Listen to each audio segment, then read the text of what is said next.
It's time to take your mental fitness training from the classroom to the gym. And the goal of this first mental fitness exercise is to help you recognize the difference of when you're present and when you're not present.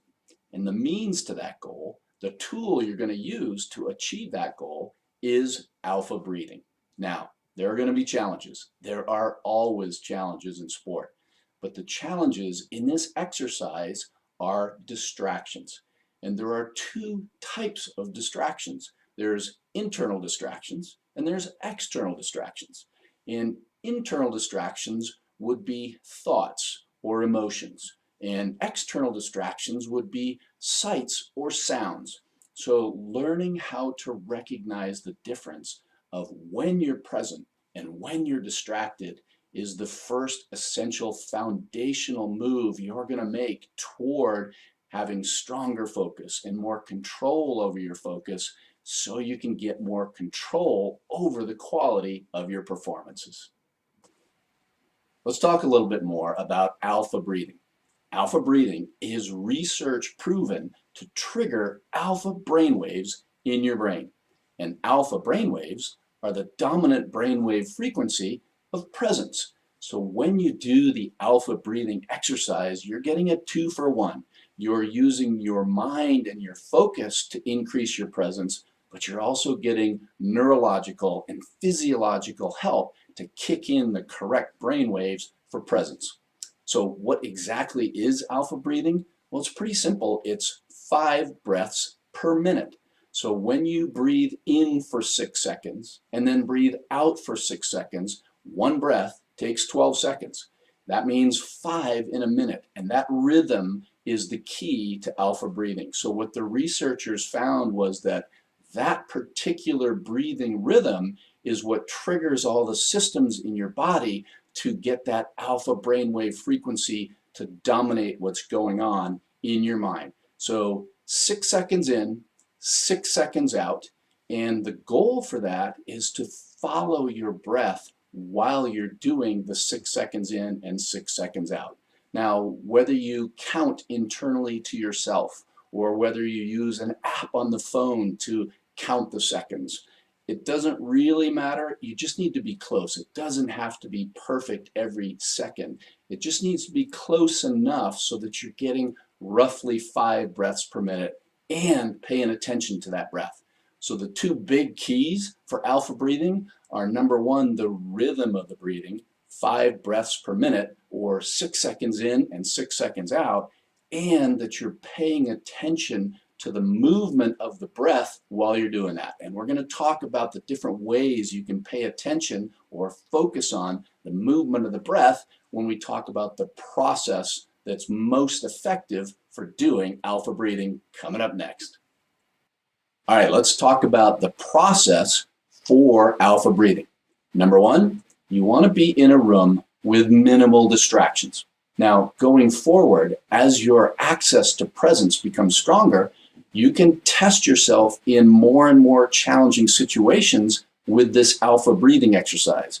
But in the beginning, it's important that you're achieving success in being able to recognize presence and recognize distractions. And that means if you're in a room where the distractions are minimal, that is going to be much easier. So the second piece of the puzzle, as far as the process goes, is you want to be seated, and you want to be seated with good posture. So good posture means that your spine is in a natural position, very elongated. It's not going to be dead straight because spines aren't dead straight, but you don't want to be hunched over in any way. And the reason that's important is when you're doing breathing exercises, if your spine isn't elongated, your body is not breathing efficiently. The next piece is the breathing comes in and out through the nose. So whenever you're doing meditative breathing exercises, not performing sports, but meditative breathing exercises, the mouth is closed and the air comes in and out through the nose. There's an old Taoist meditative saying that says, when you breathe, it's your nose. When you eat, it's your mouth. So keep that in the back of your mind. Obviously, that's going to change when you go perform in sports. But for the purpose of this exercise, mouth closed, air coming in and out of the nose. All right, so the big picture of the process: room with very few distractions, seated in a comfortable chair with nice elongated spine and good posture, and the breath coming in and out of the nose. Now, the keys to success for alpha breathing: number one, you want to be able to recognize whether you are present or whether you're distracted. And that means following the breath with your attention, with your focus.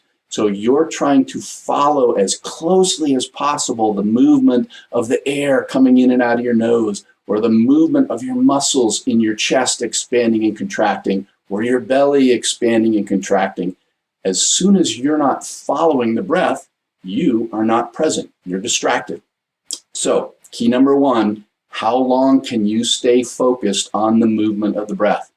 Key number two: recognizing when you are distracted and recognizing as quickly as possible, because this has a direct translation to performance. So if you're doing a breathing exercise in a nice quiet room in your house and your mind has wandered for 10 seconds and you didn't recognize it, think of what that's going to do to your performance when you're playing your sport.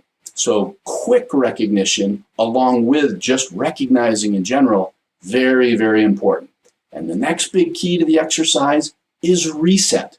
So once you've been distracted, how quickly can you notice it, but how quickly can you get back to presence is also super important. And this one has a great translation to sport as well. So the quicker you can recognize when you've been distracted, and the quicker you can reset back to presence, the faster you're going to be able to do that when you play your sport, which means you're going to spend a lot less time in suboptimal focus and a lot more time in optimum focus when you're playing. Let's do a quick preview of coming attractions for alpha breathing. The first thing is tracking. You're going to use alpha breathing to track a number of the key metrics of mental fitness going forward. You're going to start by setting some baselines. How long can you maintain presence? How quickly can you recognize when you lose presence? How quickly can you reset back to optimum focus or presence when you've lost presence?